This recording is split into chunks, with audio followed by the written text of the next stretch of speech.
Muli bwanja Malawi nonse. Dzina langa ndini George Chikoko. I'm based in South Africa. Ndabwera ndi nkhani. I understand all you've seen the video that Jerome Nkata posted, and I'm here to confirm kunena kuti china chilichonse chimene Jerome wayankhula in that video ndizoona. Martin Nkata was ritually murdered, and I am the prophet being mentioned in the video. Ndofuna ndipereke that confirmation, and ndikutchulira ni maina onse amene Martin adawatchula kwa ine nthawi imene amapanga confess, nthawi imene sonapemphera naye. So ndofuna mupange connect china chilichonse bwinobwino. Ananditchulira maina atatu, and maina awiri ali very connected ku imfa yake, and dzina limodzi lili partly connected. Namudziwa Martin through his producer called Henry Mbeya, and amene anampanga introduce Martin kwa ine. And I've been praying with Martin. We've been my friends wakanthawi kochepa. I remember in November, Martin anazandimbira phone. He told me kuti he was on his way going to Mzuzu. And nthawi imene anachita complaint akangoda kunkwera mmiyendo. But akauza anthu, no one is attending him. Chifukwa chonena kuti angozitenga kuti ndizamowa. Ndi mmene Martin anayankhulira. We prayed together. We had a good time. Ndinasiya kuti apite. Then he told me that once I reach my destination, I'll call you again. Atafika kumene kuku anandifotokozera kunena kuti ineyo sine chidakwayi koma ndimamwa izizi to ease myself from stress. Chifukwa chokuti I'm being forced kupanga zinthu zoti ine sindikufuna, and I'm having problem ndi some of my circle. So anapitiriza kuyankhula kunena kuti I have a problem between me and Kele Kambwiri. Chifukwa chokuti I was dating ex wake, and now izizi zabweretsa problem moti ndafika point yoti I'm being sidelined kwachitika mashow ndi zinthu zina, as long as ali part ya organizers ndikumasalidwa maili yawo ochuluka zapanga affect friendship yathu. So we talked, namulimbikisa, we had a good time, then nazisiya. And nthawi ya birthday yake ali Cape Maclear, nampatsa happy birthday, and namuza kuti you shall never die before your time. You will live long and proclaim the goodness of God in the land of the living. And your music and everything, it's a blessings to many. I understand some of you seen the video, and mwaona conversation yathu many inalili. And that time when tamuza chonchija, I received a call from a certain lady called Nomsa. Ndili pa call, I saw another incoming call kuchokera kwa Martse. So I told the lady kunena kuti I'll call you right back. Pakubwera call yochokera kwa Martse. Let me attend it. It might be urgent. Ntayankhula ndi Martse anazanduza kunena kuti things are not okay. Zaka ngode zayambiranso pano pakunkwera mmutu and everywhere. But kunena chilungamo sa, let me confess in this way.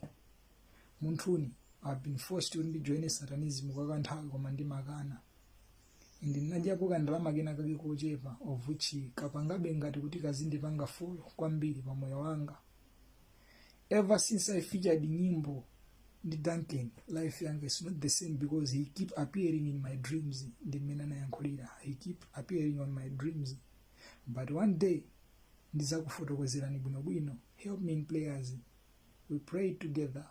We prayed. And anazanduza zaka ngode zichazasiya. So namusiya kuti agone. Right away I had to call his producer, and ndintamuimbira producer nandifunsa nthawi zino mayankhulana ndi Nkata, ndenati mayankhulana chani. I didn't say a word, nangoti I'll talk to you bwinobwino in details tomorrow. Then phone ija nadula.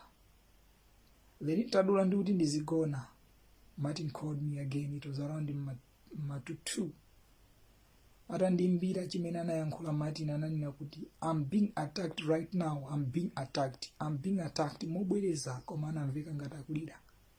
So nali ni mantha and namvesera zimene amanena. He gave me a confession yonena kuti they're here. So nafunsa kuti what are you trying to say? Amene ali kuno ndi ndani? Bushiri wafika ndi anthu ake. So I was puzzled pokumva maina, and ndinamufunsa tafotokozani ubale ndi wotani, chikuchitika kweni ndi chani. ndi pamene amazanduza kunena kuti ineyo munthuni nazindikira mochedwa kuti I'm being pushed kuti ndikhale part ya Satanism, of which ndakhala ndikukana kuti izizi ineyo simungandikwanitse.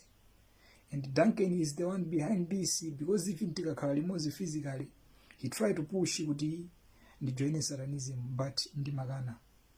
He introduces into ironically ndimakana. And now he is appearing in spirit in my dreams manga kundipanga affect kwambiri commando offers into commando zoto zingokhalabe kwano pakompa makolo like that. Whatever I'm saying ndizochokera pakama penipeni pa Martin Ngata. And I ask you kunena kuti why are you mentioning the prophet? Chikuchitika ndi chani? Mpamene amandiuza kunena kuti zonsezi zikuchitika chifukwa chonena kuti the prophet anagwiritsa ntchito anthu very close to me kuti ndijoine their system. And they have been scheduling my meetings kuti akomane nani using other people, of which ndimakana and ndimangobweretsa nkhani zina kuthawa kuti ndikomane nawo. Now if anything happens to me, sandukuzani ineyo, just know now that Duncan and his prophet has killed me. He keep on saying these things as if he was crying, and ndinamulimbikitsa, we prayed together, and he anaziyankhula chinthu chomwe chinali chachilendo kwa ine. I was a little bit terrified that night. He was like, candle now ikuyaka yoka ikuzima, ikumayaka ikuzima. So funso limene ndinali nalo ndinafunsa nyumba muli ndi ndani, mulipo nokha pamenepo panatapo currently pamene ndili pano ndilipo ndekha. Chabwino candle ili kuti ili apa pano ikuyaka pamene ikuzima, candle ikuyaka bena nali candle muichotse pamene ili muimate pa simenti patali ndi pamene mwagona ndi muizimitse.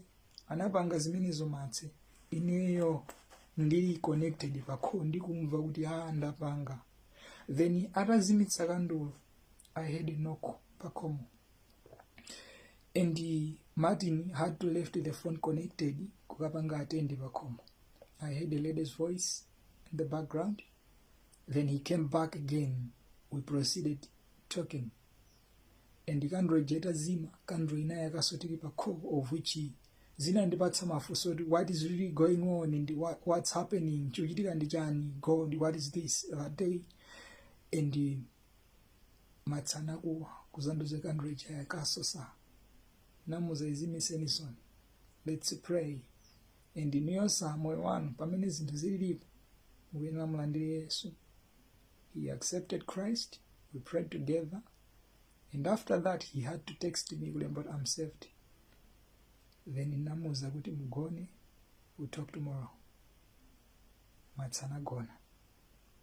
I don't know atagona sitinalumikizaniso. In the morning I had to check up on him.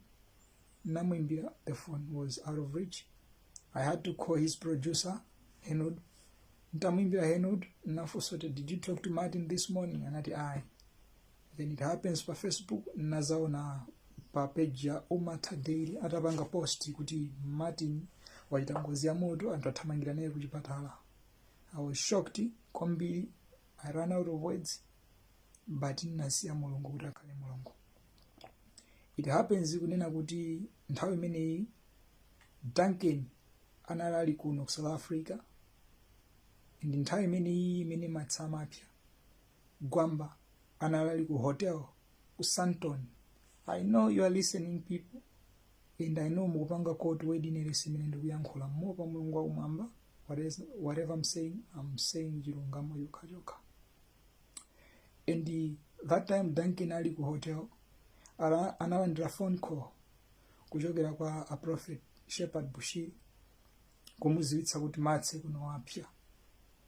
Right away upon Duncan receiving the phone call, anachoka pamene anali unali chakumamawa breakfast lady, anamusanzika munthu amene anali naye kuti something has happened, ndikubwera ndikupita ku Midland machangu kwambiri.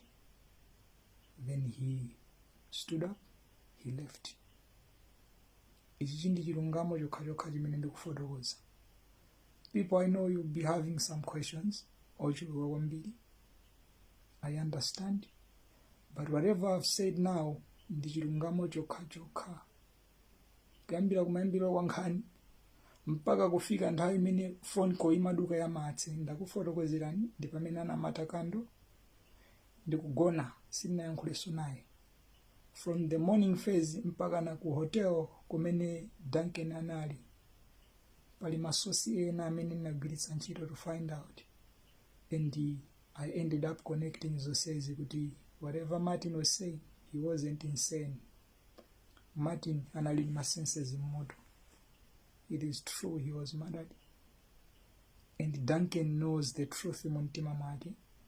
I know you've watched this video and you might have also your side of the story, but zonse to my side ndinazisiya m'manja mwa Mulungu, even though zinandipanga affect kwambiri, but always I believe there is God in heaven. May God bless you people. Shalom.